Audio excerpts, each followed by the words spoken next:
Assalamualaikum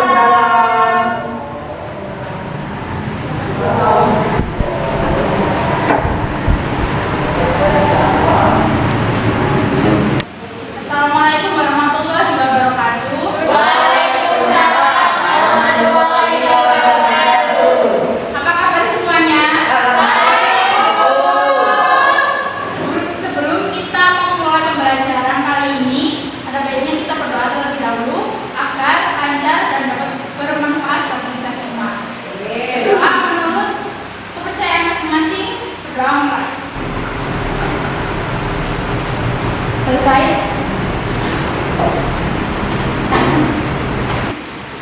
Pada pertemuan kali ini kita akan membahas teks biografi.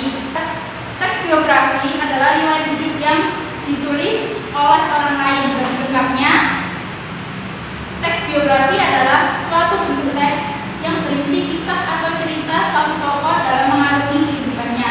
Entah itu berupa kelebihan, masalah, atau kekurangan yang ditulis oleh seseorang agar tokoh tersebut bisa menjadi teladan untuk orang banyak. Biografi juga merupakan salah satu jenis teks cerita ulang atau recount, yakni teks yang menceritakan kembali kejadian atau pengalaman masa lampau. Cerita ulang dapat disampaikan berdasarkan pengalaman langsung penutur atau penulisnya. Ciri-ciri teks biografi: yang pertama, memuat fakta. Teks biografi harus memuat informasi berdasarkan fakta pada tokoh yang diceritakan dalam bentuk narasi. Yang kedua, memuat sebuah fakta pengalaman hidup suatu tokoh dalam memecahkan masalah sampai pada akhirnya sukses sehingga patut menjadi teladan.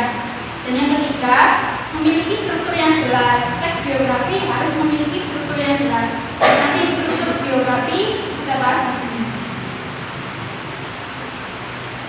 Lalu jenis-jenis teks biografi.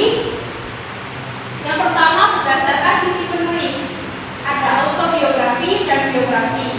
Autobiografi adalah suatu riwayat hidup yang ditulis oleh tokoh sendiri. Lalu yang biografi yang tadi suatu teks riwayat hidup yang ditulis oleh orang lain, tapi berdasarkan fakta yang ada. Lalu biografi berdasarkan isi penulisan dibagi menjadi dua, yaitu autoris biografi dan anautoris biografi. Autoris biografi adalah sebuah biografi yang penulisannya mendapatkan izin dari si tokoh. Jadi biasanya autoris biografi ini berdasarkan wawancara langsung kepada tokoh dan langsung meminta izin pada saat itu juga akan dipublikasikan. Lalu yang anautoris biografi, biografi yang penulisannya tanpa seizin tokoh. Biasanya ini dikarenakan tokoh sudah wafat atau berpindah negara sehingga kita tidak bisa menghubunginya lagi.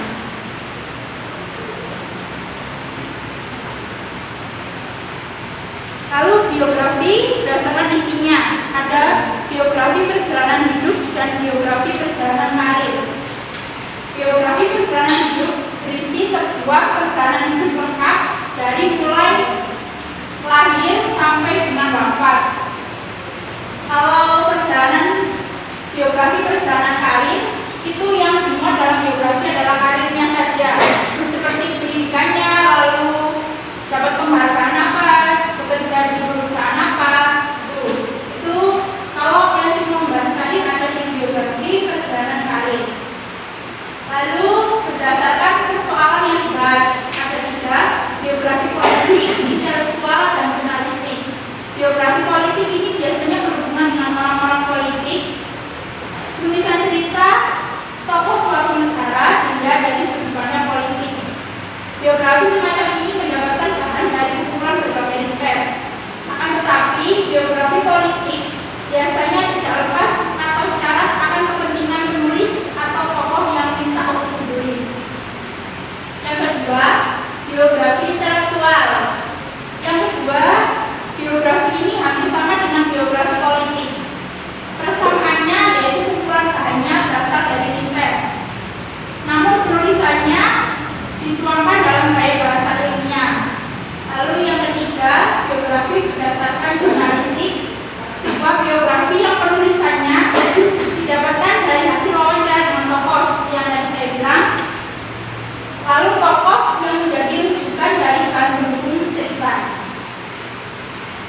Berdasarkan penerbit ada dua, buku sendiri dan buku subsidi. Buku sendiri adalah sebuah biografi tokoh yang dijadikan buku oleh penerbit dengan biaya produksi mulai dari penulisan, pengeditan, percetakan, pemasaran itu semua ditanggung tokoh sendiri, bukan ditanggung penerbit. Lalu yang buku subsidi adalah biografi tokoh yang biaya produksinya ditanggung oleh sponsor yang bekerjasama dengan penerbit. Lalu ada struktur teks biografi. Struktur teks biografi ada tiga, yaitu orientasi, kejadian penting, dan orientasi. Orientasi berisi informasi mengenai latar belakang kisah atau peristiwa yang akan diceritakan untuk membantu pembaca. Pembaca langsung akan mengenali bagaimana perjalanan tokoh itu didengar dari orientasi. Informasi yang dimaksud berkenaan dengan latar belakang kehidupan tokoh, yakni kisah ketika kecil dan keadaan keluarganya pada saat itu. Lalu yang kejadian penting berisi rangkaian peristiwa yang disusun secara kronologis menurut urutan waktu yang meliputi rangkaian perjalanan atau peristiwa utama yang dialami tokoh. Lalu yang dari orientasi berisi komentar evaluatif atau pernyataan kesimpulan mengenai rangkaian peristiwa yang telah diceritakan sebelumnya. Jadi bagian ini sifatnya opsional, bisa ada, bisa tidak dalam biografi. Ini contohnya. Jadi orientasi di sini tadi latar belakang ya. Jadi Dewi Sartika dilahirkan dari keluarga Kiai Sunda. Itu latar belakang dari Dewi Sartika. Peristiwa pentingnya adalah saat Dewi Sartika berumur sekitar 10 tahun, Cicalengka dikembangkan oleh kemampuan baca tulis dan beberapa kata-kata dalam bahasa Belanda yang ditunjukkan oleh anak-anak pembantu kepatihan. Lalu peristiwa penting kedua, peristiwa penting ini bisa lebih dari satu. Jadi tahun 1906 Dewi Sartika menikah dengan Raden Kanjuruhan Angga Surya Pinata. Orientasinya adalah Dewi Sartika adalah sosok perempuan pada masanya yang sangat berperan dalam kaum wanita. Seharusnya wanita-wanita sekarang bisa mengikuti jejak beliau. Unsur-unsur biografi ada tiga, yaitu penokohan, latar, dan alur. Penokohan mencakup tokoh yang diceritakan pada biografi. Latar mencakup waktu dan tempat yang mendasari peristiwa-peristiwa yang dialami tokoh. Biasanya kan di biografi kan ada tempat lahirnya itu masuk ke latar, lalu pendidikan SMP, SMA di mana itu masuk di latar. Alur berupa rangkaian perjalanan hidup tokoh dari satu peristiwa ke peristiwa berikutnya. Jadi misalnya alurnya alur maju.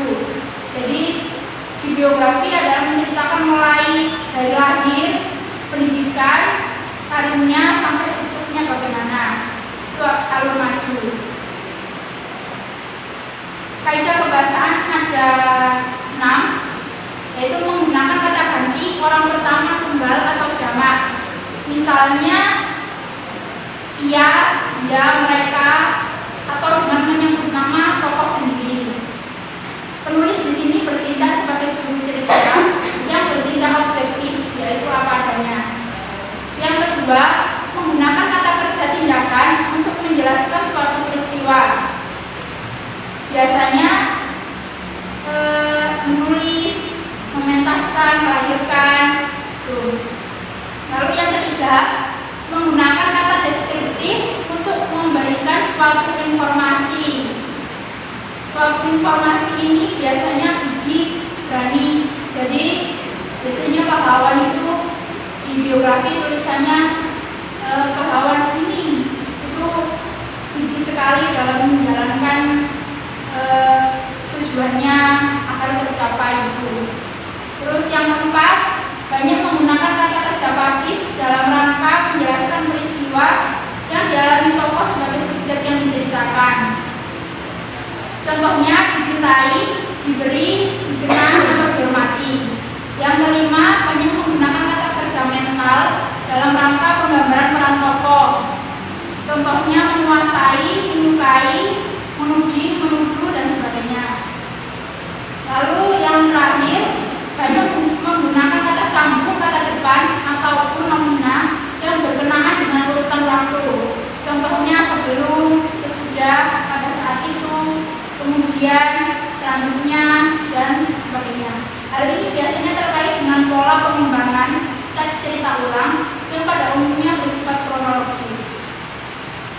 Terakhir, hal yang dapat diteladani dari biografi adalah karakter, sikap, kebiasaan, kesuksesan, dan hal lain yang dapat ditiru dan diikuti oleh pembaca setelah membaca biografi tersebut. Keteladanan dan keistimewaan seorang tokoh diungkapkan dalam suatu teks dapat kita ketahui dengan cara